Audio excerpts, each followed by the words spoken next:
Welcome to the Coast Podcast. I'm Emily, a virtual assistant agency owner who left Amazon in 2019 to build my dream. And I'm Whitney, a freelance writer and communications consultant who never felt at home in a cube farm. We didn't see many people paving their own ways like we decided to, so we created this podcast to talk to others who were brave enough to pick a different path. Creatives, entrepreneurs, people doing their careers and their lives their way. Join us as we learn from them, get inspired, and show you beautiful paths less traveled. Not every road leads to the coast, but the ones that do come with a great view.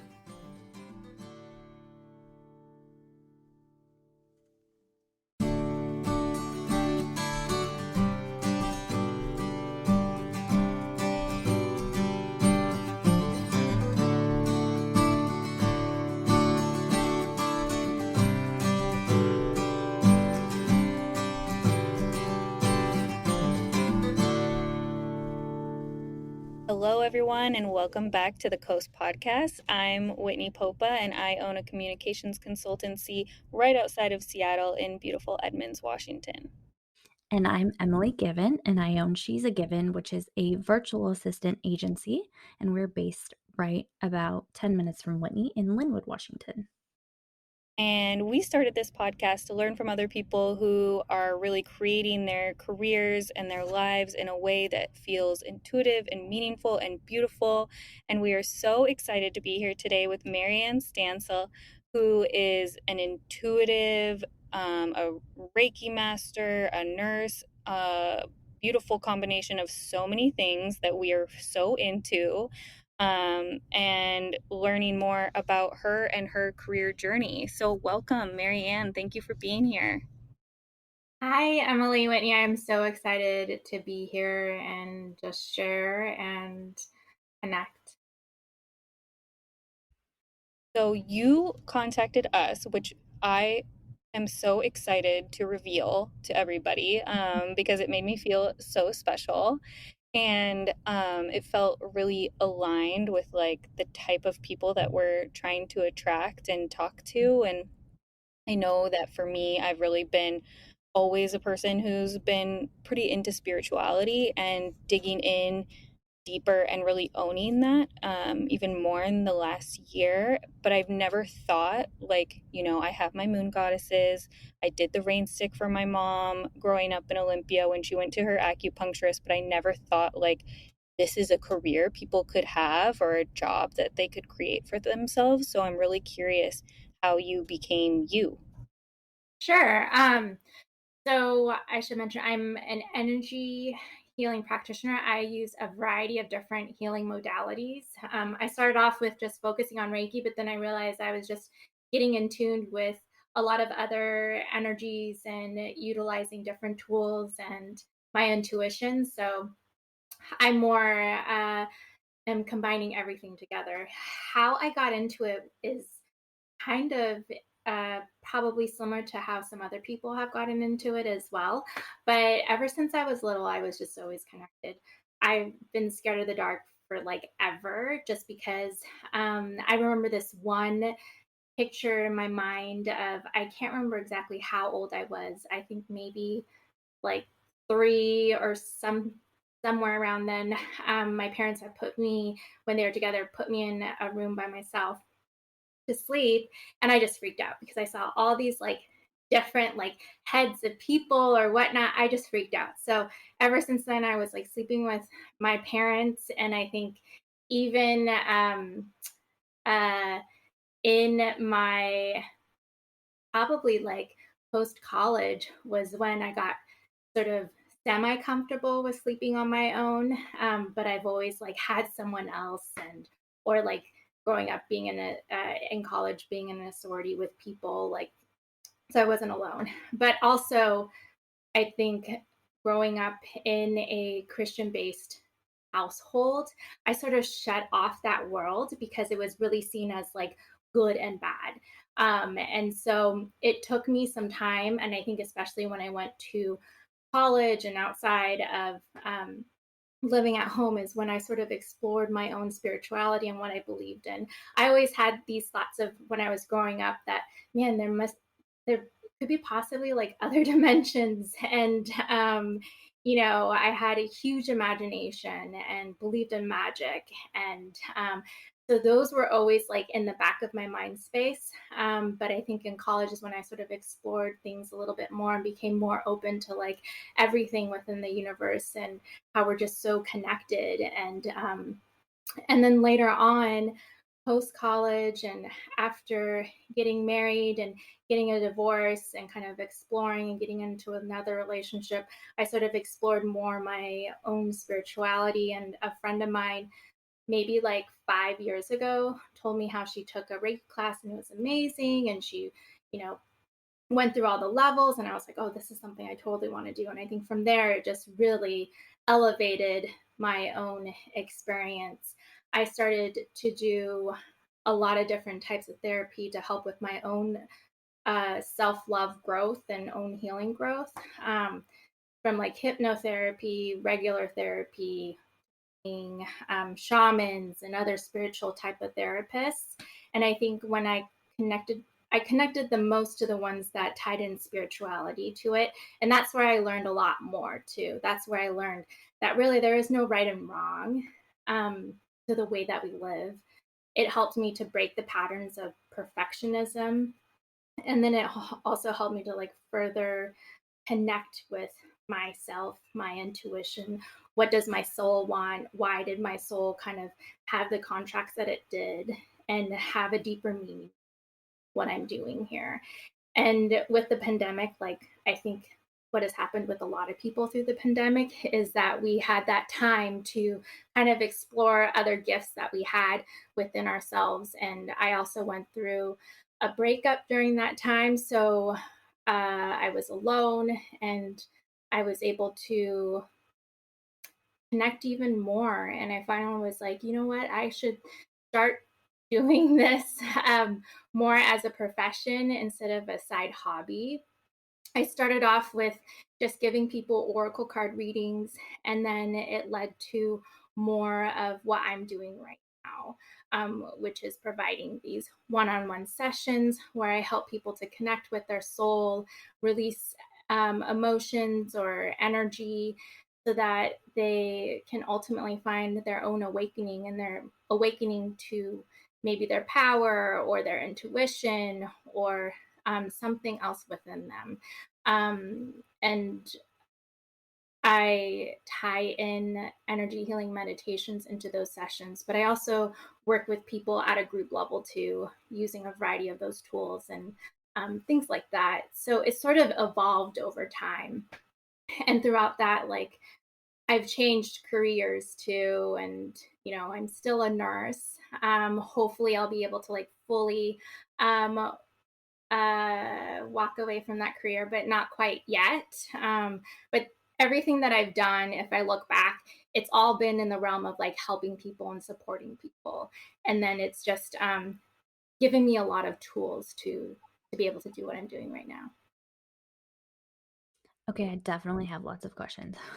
So, Yeah. like, what kind of nursing are you in? So I'm in the world of telemetry. Basically, what it comes down to is helping people with heart conditions. So a lot of times we'll get people with heart irregularities or high blood pressure, anything that like ties into the heart where they don't need intensive care. And on our floor, they're also monitored on a telebox, we call it, and that's why we're called telemetry.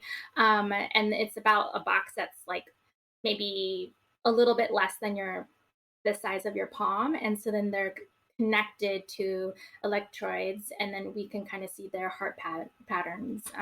I've been doing that for about 8 years so far, Okay. prior to that doing other work. But um, it's, I mean, I enjoy what I do, but I think over the years it's just taken a huge toll on my own life, and I I think it just all sort of the energy healing just all sort of fell into place. I was just gonna say, I'm sure you find that it kind of like the nursing healing kind of segued you into this Reiki healing. Like you said, you've always been a healer, so that's pretty cool to segue from that to that. And I guess my other question is something you said very, very early on when you started talking was you grew up in a super Christian household.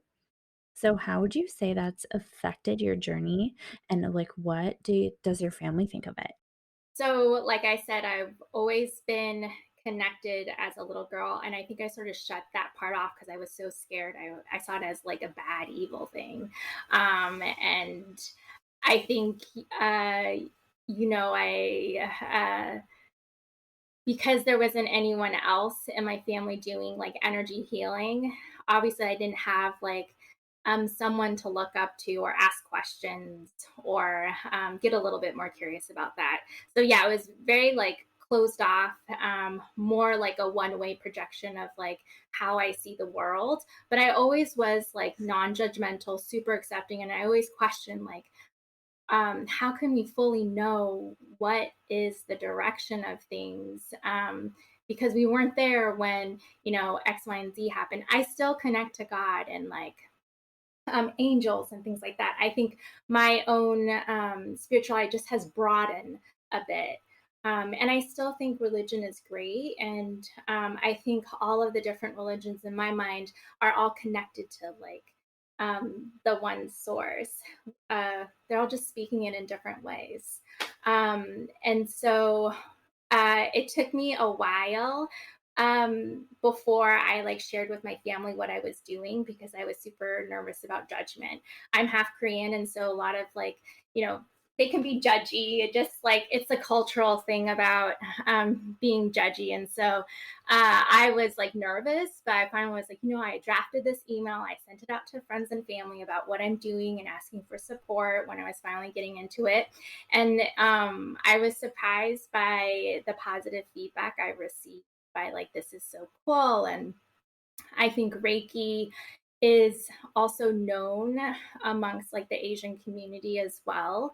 And so that was really nice to hear. And then when I talk about shamans with my mom, who's Korean, like in Korea, I think because, of her upbringing and stuff, she doesn't see them necessarily as good. Some of their methods and things like that, she sees it as really bad. And so when I like saw her recently, I was asking about her a few things, and she's like, "Oh no, you can't do that. It's like really bad. Like you don't want to attract like the wrong spirits and stuff." But it's quite interesting because the Asian community, they're even though they might be, some of them might be like a Christian uh, based thinking or way of thinking, they still are tied into a lot of like the spirits and psychics, but in their own way to fit in with their religion. Because they're still, I mean, like I grew up with like drinking different type of herbal teas when I was like sick. So it's like things like that are very tied into their culture. It's just a matter of like how they believe in everything that's connected to their general beliefs. But yeah, for the most part, I think like people have been accepting. It's whether or not they like believe in it all and are curious. I think I had one cousin when I was talking to her about something. She said, "Oh, I love you, and even though we have different beliefs and yada yada yada." And I was like, I still do believe in God. It's just my uh, thoughts and feelings are more universal. And so it's just interesting that how she sees it as quite different and quite separate than it can be sort of all tied into. It's a layered experience though. I mean, Yeah. it just is. And I was never super religious. My family is a little more religious than I am, and I remember we were holiday Christians, at least my like immediate family. And I remember my grandma elbowing me at like Christmas to sing and just feeling so uncomfortable with organized religion and then feeling like that was bad and wrong. And my grandma saying things like when I was super into Harry Potter in middle school, and she was like, well, that's like devil worship. things like that were just kind of flippant, where I Yeah. was like, okay, well, I'm obsessed with these books. I'm reading them all. Like it didn't it, you like at the time I wasn't like, oh, this is, I mean, I just blew it off, but I still held it in my body, which is so Mhm. interesting to me. There's a lot that I'm thinking about and working through as a human that way too, where you're like, oh, I have all these experiences and they're whatever. Like my grandma just said that to me one day, but why do I remember it if it wasn't impactful, you know? Mhm. And the things that you're probably dealing with yourself and then helping other people with, of like, wow, they held that, you know, trauma is a loaded word, but we go through every day holding on to all these traumas that we have to Mhm. process out of our bodies. And I feel like um, religion is a huge, you know, complicated thing for people that they have to Mhm. work through and figure out on their own. And it doesn't help when they have so many people telling them, like, you're weird and wrong for seeing something differently. I'm the same. I never saw as like God is some all knowing man and like having Mhm. this like face to it. I thought of it as more of like a, I align more with like humanism, which I've learned more about recently. So, which is really just taking all the religions and Mhm. what you need from each of them. Mhm. And it sounds kind of like that's a little bit of your approach too. And I'm Mhm. wondering if when you're meeting people where they are, if like how you decide what kind of healing modalities you want to use on them based on what they're saying and even what they're not saying. Like there's so much more that we don't even know until we start down these paths. Yeah, I really connect with their energy. I do use Reiki a lot of the times, and then I ask for support from like Mother Earth and angels. And then I also connect with the client's team itself because it's a joint union of guidance and support that we're all working with each other. I'm sort of like that channel. I might use my intuition, but I'm also like receiving support. And I do have a book of like um, prayers or intentions. I'll sometimes call it, and I always like if I use it, I um, will sometimes ask the client, you know, based on your beliefs, like, do you resonate with God, source, universe? Because in my mind, I sometimes interchange all of those because I see them are connected. But some people, like you said, like God might really trigger a lot of feelings and past traumas and stuff like that. So to them, God is not like source or higher power or universe. And so being mindful of that and just also working with the client and asking them like, what do you believe in? Sometimes they're just like, you can use whatever word, or they'll let me know if there's a specific word. And then if I don't ask, I'll just either say like source or the light of love is usually the term that I will say. I try and use be mindful of that because there are a lot of words that can trigger people in a different way. So I might use like the same types of energies, but the way that I might use it would be different per person. And the guided meditations, they're all intuitive. So what I say and what journey that they might go on is really up to them and what comes up. So that's like the beauty of it. And sometimes I'll use sound, sometimes I won't. Sometimes I'll use certain crystals on certain areas, sometimes I won't. But it just depends on when I'm connecting with the energy and what I'm feeling. And also, if the client specifically says, hey, I want X, Y, and Z, then I'll honor that as well. I'm looking forward to having our session with you. That'll be really fun. Yeah, I would love it. I always, we start like with just light discussion, and then I just get them on at the table and focus on their needs as I'm guiding them through their own journey. My words are just creating the sacred container for them. Whether or not the client truly follows everything I say is up to them. And I also give them that like option of, if you want to go somewhere else than what I'm sort of suggesting, like that's okay, because the words that are coming out is providing you with the healing that you're going to be receiving. And throughout that whole time, I might plug in and give them intuitive messages. And then I generally focus on all of our chakra points, and that's where I provide a lot of my hands-on healing. Um, and and then I end with just a round of oracle cards, which I feel like really ties in the whole experience too. So it's just really all about them. I think oftentimes we get caught up in like the right and wrong, and we're like, oh my gosh, I'm not like following it, or my mind's going a different direction, and that's okay. And I always like tell people, as I'm guiding them through an energy healing meditation, it's okay to have the thoughts rolling in your head, but focus on the flow of your breath, or focus on the words of like inhaling and exhaling, to kind of switch off your mind and to kind of disconnect from the world.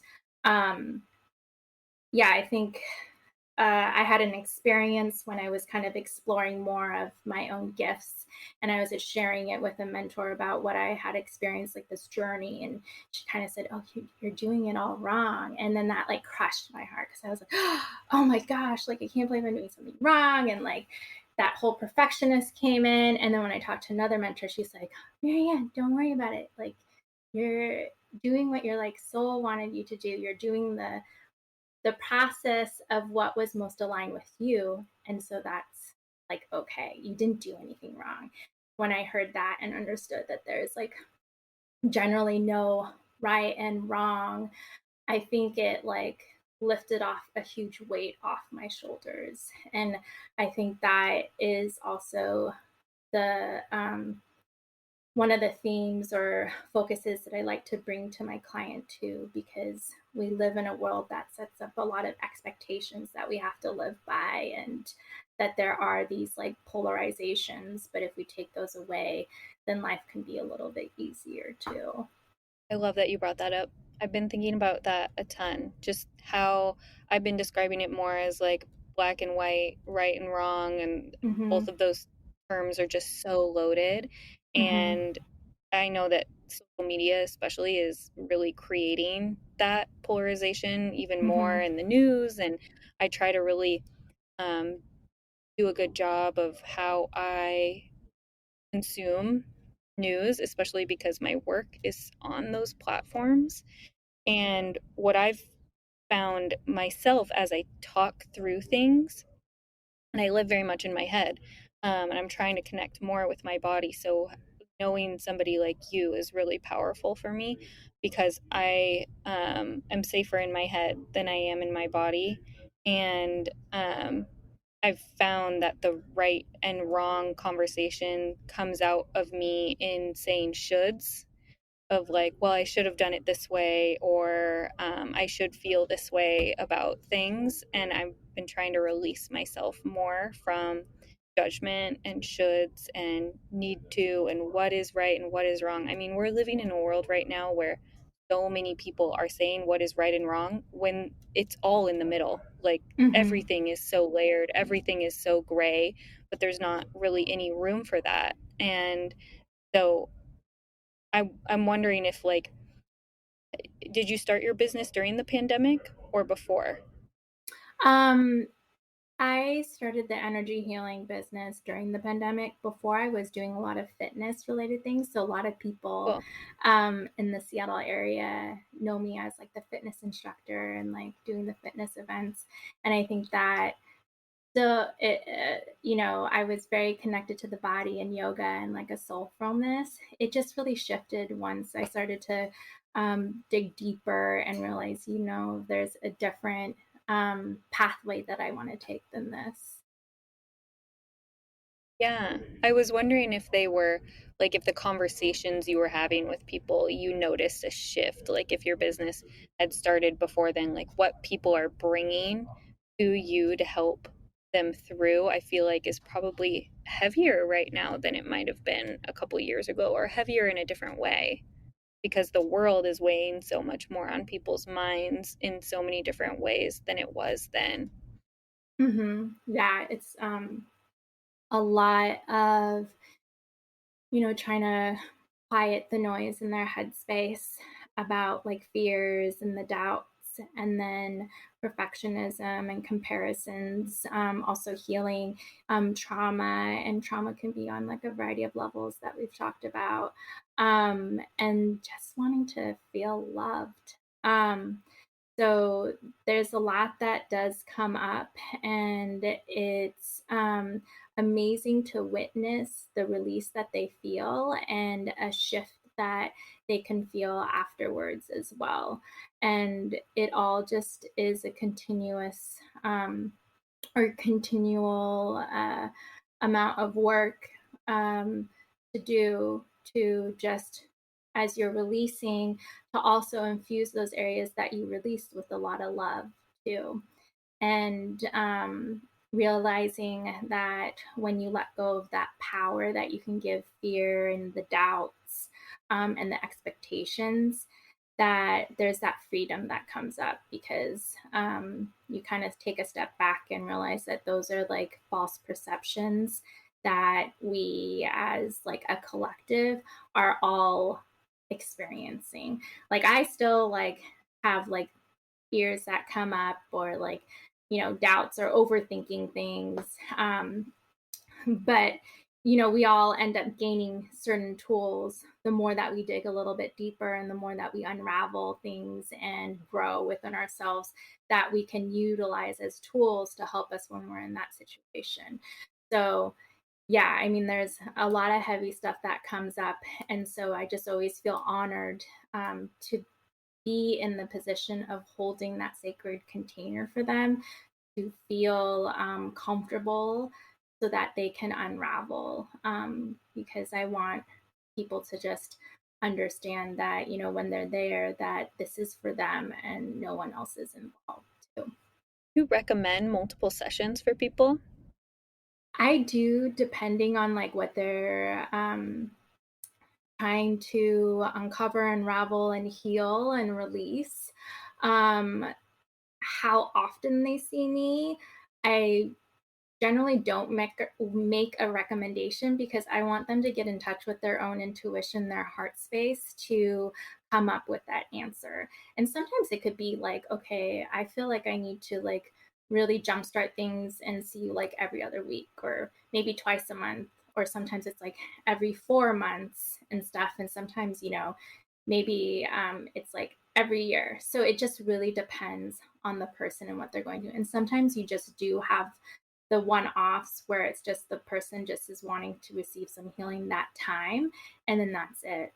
But generally, if it's a heavy type of healing, you know to really help infuse some of the healing that happens, and to let the progression occur as well, it's nice to have the multiple sessions. But I always just say it's really up to that person to decide what they want to do, because maybe they come to me and then they realize, oh, I actually needed like X, Y, and Z stuff.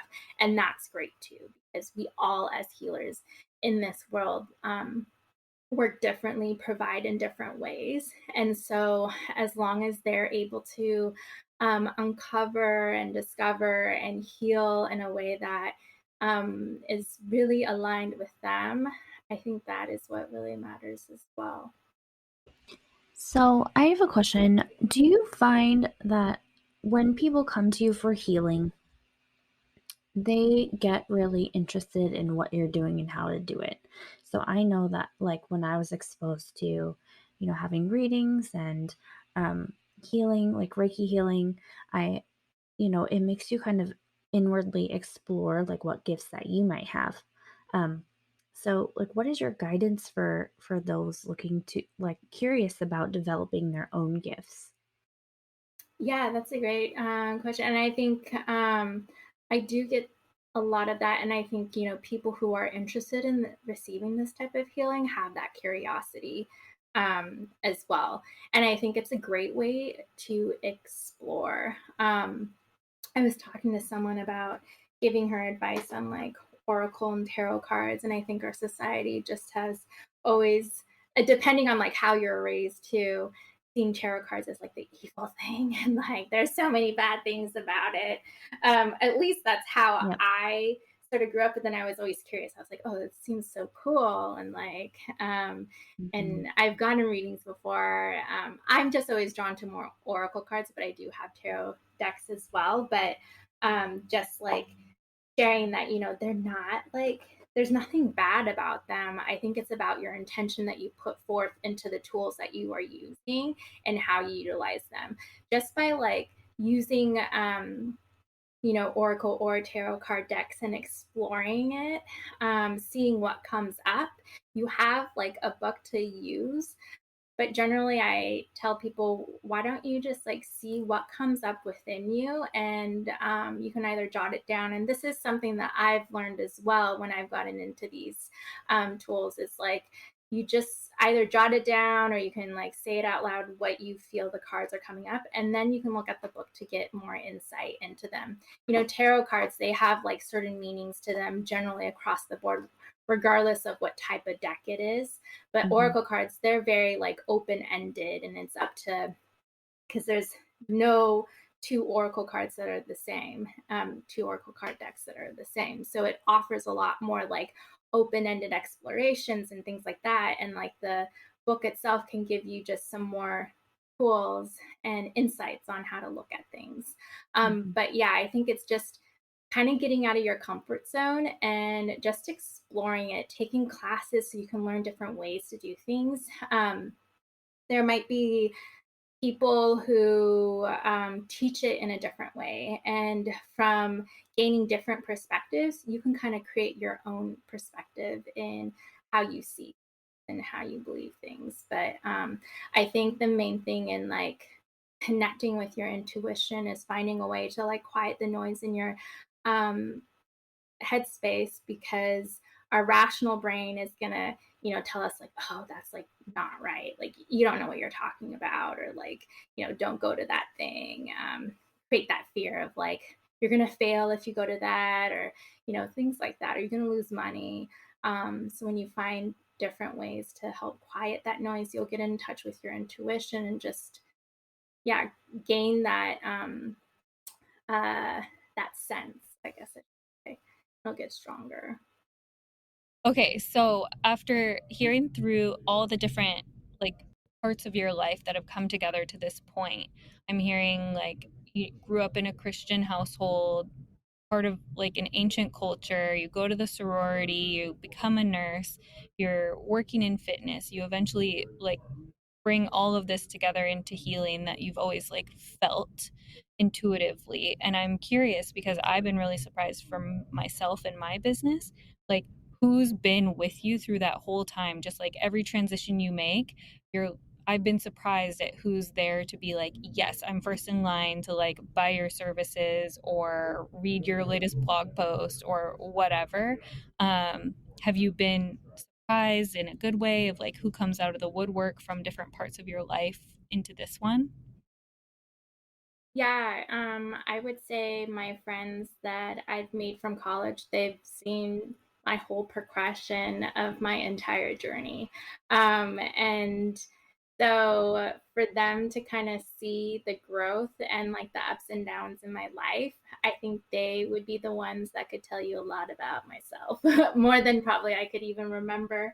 But they've been like a lot of big support, and um, they have always been supportive. And it's just, I'm like really grateful, because there were times where maybe we weren't as close, and then we were, that's how like friendships go.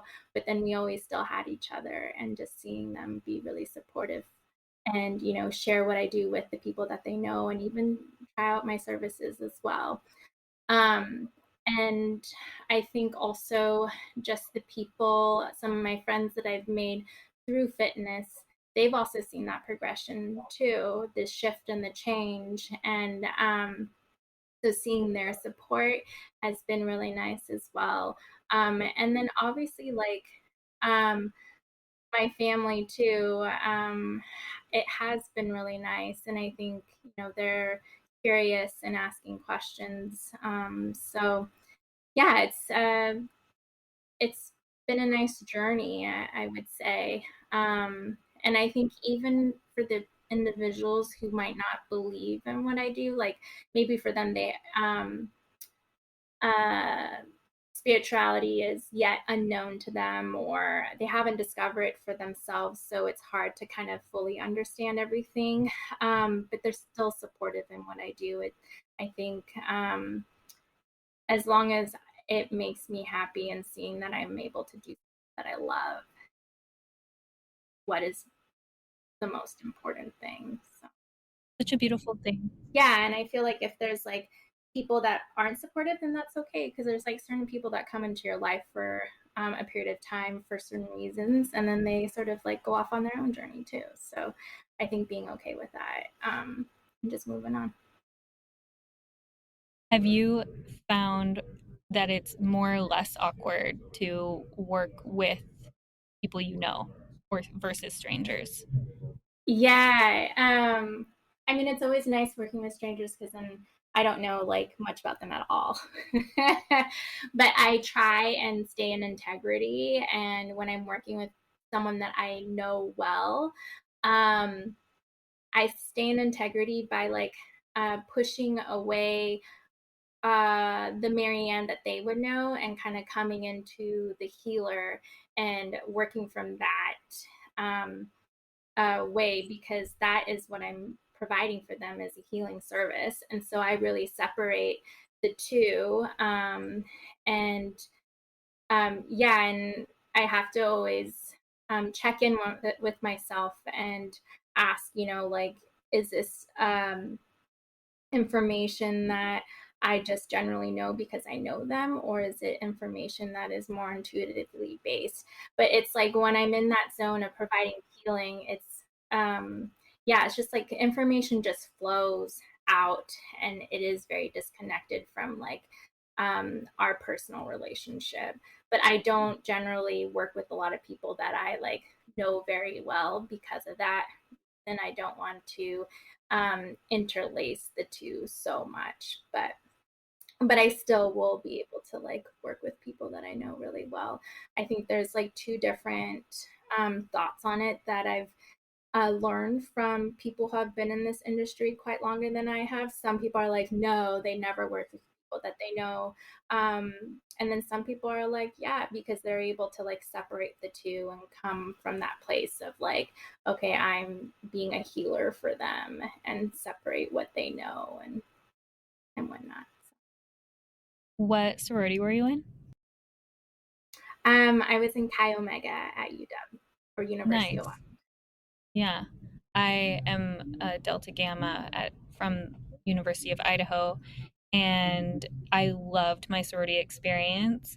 And I was just thinking of like, I wonder how much of a freak they would think I was if I was like doing these things like in school. But I found they are really accepting overall. Like there were so many different people. It just wasn't a thing back when I was in school. So Yeah. I imagine that they would be like, "Oh, you're such a weirdo, but like, can I come to your room and get a healing?" You know, Yeah, especially when they're exactly. hungover. Yeah, exactly. I feel uh like people who are growing up in this age right now, they're so much more exposed to this Yes. way of living than even I was. I was talking Mhm. to my friend. I think her daughter is 8 years old, is she? And now they're like learning how to like um, what to do when they're feeling anxious and stressed, and they have this like squeegee type of like ball. And I was like, oh my gosh, I don't remember ever having one of those growing up. And like, so they're already sort of really connected to this other world, versus I think you know at least when I was growing up, I didn't really have that so much, except from like what I got from religion. um Oh, I definitely had a stress ball. And my mom like was super progressive in certain ways. Like she gave me mental health days because I Uh-huh. was such a perfectionist performer that I was always there, always showing up. And she was like, "We need to go have a mental health day." And she called it that when I was in middle school. So I'm really grateful to her for that. And I think too, like now, just the over indexing on like how over programmed and scheduled and technologized these kids are, the fact that like spirituality is becoming such a thing, I think is so Mm-hmm. important. Like I almost think it's a lifeline. Mm-hmm. Yeah, I mean, like there are classes for like kids yoga and like mindfulness classes, and I think those are so great and provides them a lot of techniques to like, do something different because they also like I don't have any kids, but it's like, when you're a kid, you just like want to move around a lot. It's hard to sit still and having fun and using your like imagination is like what a kid loves to do. So you can really tie in like meditation and yoga and like take them on this like magical journey for them to feel like Harry Potter in their like own world. Yeah, and feel supported in that too, which I think Mm-hmm. is really cool because what I'm Mm-hmm. hearing is like us growing up didn't necessarily have that support, you know? Like for me, there were bits of it and I was lucky in a lot of ways, but like my extended family, there was none of that support. It was just like, this is what you do and this is how it is and that's it, you know? There wasn't really a Yeah. lot of room. Mm-hmm. Cool. Well, this has been such an awesome conversation. Do you have time for some rapid fires? Yeah, of course. They're gonna, I call them rapid, but they are not. They're just Okay. these questions that I have at the end that I like to ask everybody. So, if you're a coffee drinker, what is your coffee order? And if you're at the coffee shop and you order tea, what do you get? Coffee, I go in two directions. It's either black, which I've actually had to like acquire the taste for over time, or a soy cappuccino extra like frothy. And then tea Yep. wise, So we call those wet, oh, wet. Okay, yeah, wet that's the term I cappuccino. learned recently. Mm-hmm. Someone was telling me at the coffee shop, Mm-hmm. yeah, wet. Mm-hmm. um, tea wise, green tea or like a floral essence. I've gotten more into teas lately. My mother-in-law, I Mhm. just got her from Danica's last event. I met the woman who owns Good Vibrations Apothecary up on 99, Oh, cool. I want and to go I there. it's it's heaven. And I went in there and got she had this really awesome matcha latte Mm-hmm. mix that has MCT oil in it, and my mother-in-law is dairy free. So I got it for her birthday, and her birthday was yesterday, and she's been texting me a lot to tell me how much she loves her matcha, and it's the best Oh, matcha that's she's really ever cool. had. And matcha can be divisive.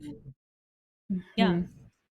it's really pretty, Cool. like green color, and it's one that she has her branding on it. Like she mixed it herself or Oh, got the stuff and cool. made it. Yeah. Cool. What is your first happy memory? Okay. I don't know if it's my first, but this memory comes out to mind. I used to live in California growing up, and so a lot of my mom's side of the family lived up here in Washington. And every summer, I would like come up to my aunts and uncles and spend the whole summer up here. So I can't remember. I think I was like second, maybe second or younger than that, I think. And I like lost a tooth, and it went into deck, and she's like, you know what, like, the tooth fairy is not gonna come because like you don't have your tooth. And I was like so devastated. And the next day I got a surprise. She said, "Oh, the tooth fairy like told us that like, we can give you a little present." So I went to like the toy store and got myself like the a stuffed animal of like Minnie Mouse and Mickey Mouse, and was like so happy. And like there's like a lot of good memories about that because the tooth fairy wasn't really alive in my household growing up. So like I think for someone who like loved everything like magic and all this kind of stuff, thought that she had her like own magic as well. Like I just loved it. So that's a happy memory. A good one. Yeah, we always talked in my house like there was never like a Santa conversation. It was Yeah. always like we believe in the spirit of Santa. There was Yeah. never like Santa died for me. It was just always like we've always believed in the spirit of Santa. So like the magic of those things without Yeah. necessarily like having okay, the tooth fairy's not real. Like my Yeah. mom always phrased it that way. She's a little PR pro. Yeah, I think I figured out Santa Claus wasn't real when I realized that my dad was dressing up as Santa Claus, and I was like, wait. Well, that's funny. He took it to that level. Wow. Yeah. What clothing item would you wear every day if you could? I would say like basically what I'm wearing right now, like workout clothes, is what I've been like living in. That's But you, Whitney. is that what you guys love to? I mean, it's so comfortable. Anything soft. Yeah. Oh yeah. I forget the brand, but there's these one yoga pants that like just feel like butter and stuff like that. Those are some that I love. But I have to say, like, I also love dressing up when it calls for it. So, because I think, being a nurse, I'm in scrubs all day. And when I was in fitness, I'm like in Yeah. like leggings. And usually as an energy healer, I try to wear comfortable clothing. So when it gives the opportunity of like, hey, we're going out to dinner, or like doing this, I like to like just spice it up and dress up. So Mhm. yeah. Yeah, I just ordered. There's a local small shop that's just online called Minted Method. I've followed them forever. And she's moving to be like really sustainable. And she Mhm. has this line of sweatshirts that I just bought my second one during her Labor Day sale because I started the one that I got last year. It's the same one in a different color. I started calling it like my emotional support hoodie. And I have so many hoodies, but this one was just special. Like the sleeves were perfectly long and the cuffs on the sleeves and the hood and to be able to grab the strings, it's just perfect. So I got it in another color because I'm like, well, this is my Awesome. highest self. And I mean, they're like, I have to have expensive athleisure. It just has to like, even if I get it on sale, like it has to feel expensive. Yeah, Um, yeah. so yeah, when you said that, I was like, yes. Um, this is one that people seem to stumble on the most, which is surprising for me. So I'm curious to hear what you have to say. Is your best business purchase in the last 6 months under $100? I have to say, like crystals and oracle cards, I love using them. I use them a lot in my business. So under $100, yes, I can find those, which is nice. Um, and above 100 is like sound bowls. I just like love the sound of them, love the healing Yeah. that it provides. So and then also just lighting. I don't know, being in like the virtual space, you got to have that additional lighting so that they can actually see you, and purchasing things like an additional mic, and yeah. But crystals and oracle cards, and what else? Oh, and then I would also have to say, like, I make Reiki infused crystal candles. So, like, the different ingredients that I put into that, those have definitely been under $100. And to make each of those candles. So, that has been like such a blessing to be able to like create and share with the world too. I was looking at your Etsy. I want to buy one. I know I love my self love power. Those I need to make more crystal candles. But that has just been like I love the smell of it. I love with like each one that I make, um, I set an intention for like the self love and the Zen candles. I used to have a manifest candle, and then I like specialize them for the person who orders it too. So it's Oh, always cool. going to be re-infused with more Reiki and healing when it's being sent to the person. And then there's like a intention card that I created for them to be able to like decide for themselves if they want to use it that way or they can use it a different way, but for them to create the intention as well when they're lighting it up for the purpose that they want to use it for. So it's been really great to be able to like provide healing in that extra way for people who maybe aren't interested in like a one-on-one session or a group session or other type of session. So yeah, I love it. I love doing stuff with involving my creativity too. Yeah, we'll make sure to link that in the show notes as well. But I thought for sure Emily was going to ask you, like, what your favorite crystal is. And I know that that can depend on so many things. Oh, I didn't even think of that.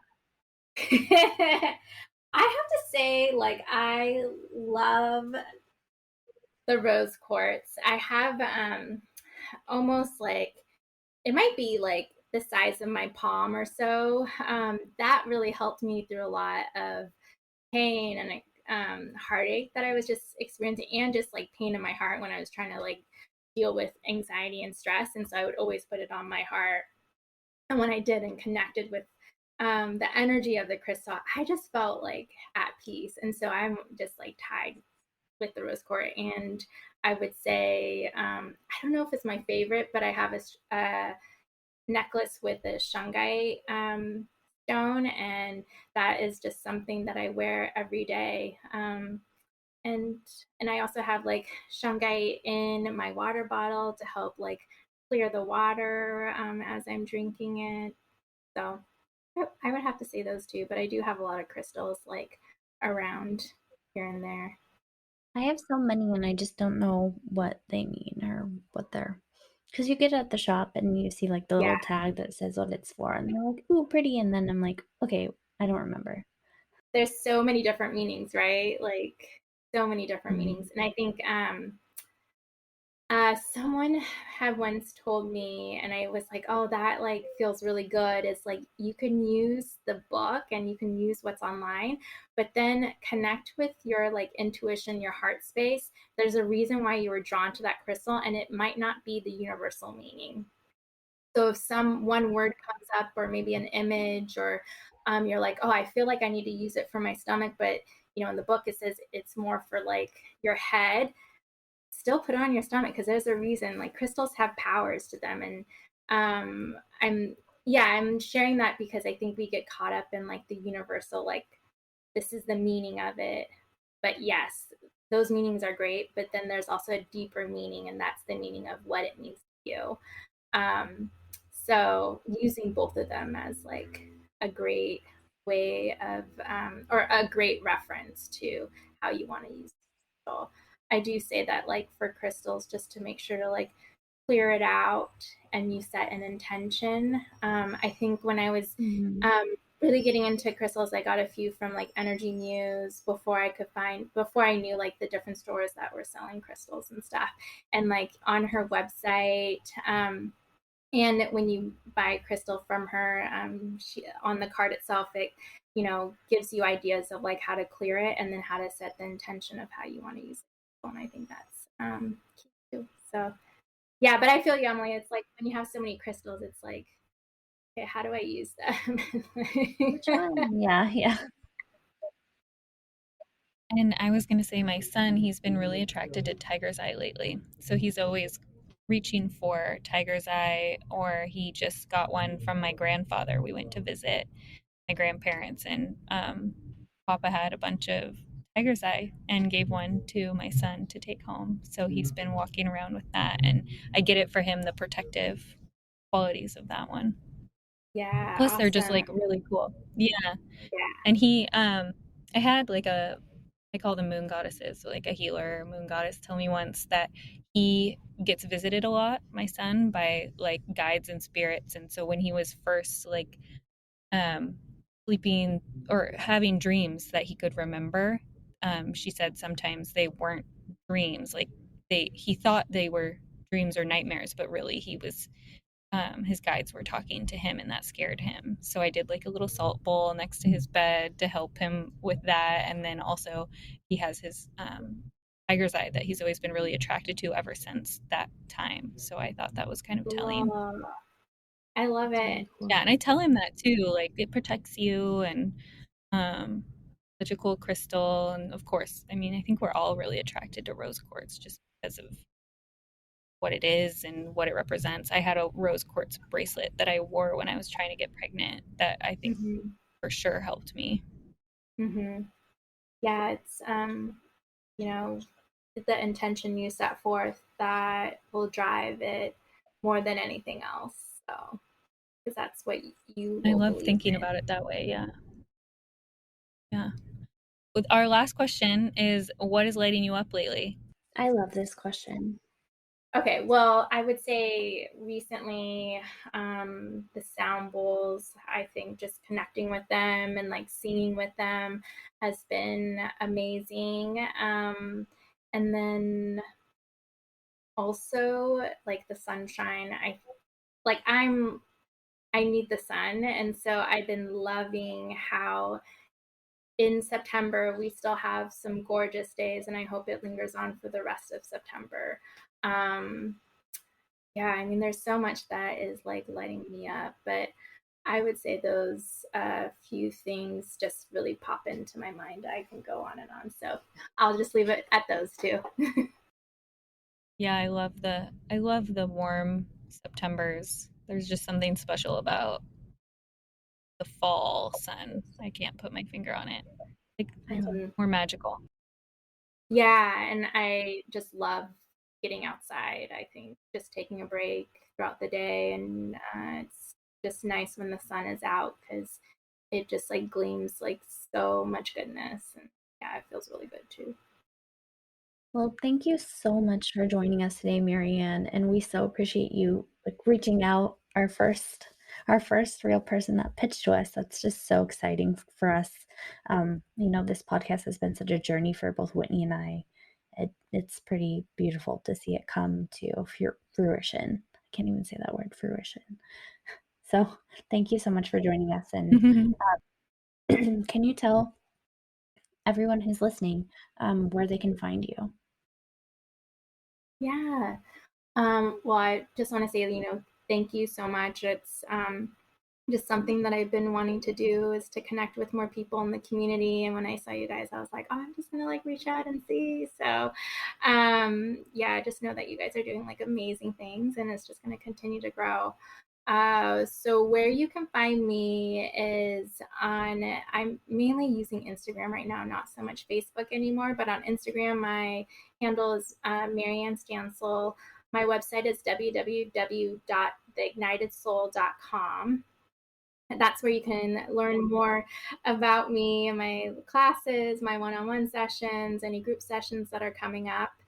And also, I'm on TikTok, and I think it's Marianne Healer is what it is. I have been on Society X community offering meditations there. I also host Wednesday lunchtime meditations that are free, and you can donate if you'd like to those. They're just a quick 15-20 minute session that we join together, and it's an energy healing meditation that has been pretty fun to do. I'm Cool. hosting a few Ignite Goddess Fire gatherings that are coming up, so you can all check those out on my website. It lists out everything, but yeah, those are the main areas that you can find me right now. And just feel free anytime to reach out. Like, I am here to support you in the journey, regardless if I've met you in person or not, because I think we all need that support in our lives because some of us have more and some of us don't. So, yeah, just wanting to make sure everyone feels loved. Thank you for doing what you do, and I'm definitely going to get on your calendar soon, adding it Yeah, back to my to-do list. Me yeah, I too. would love to see you guys both. Well, thanks for having us. And everyone, thanks for tuning in to The Coast. And we will see you soon.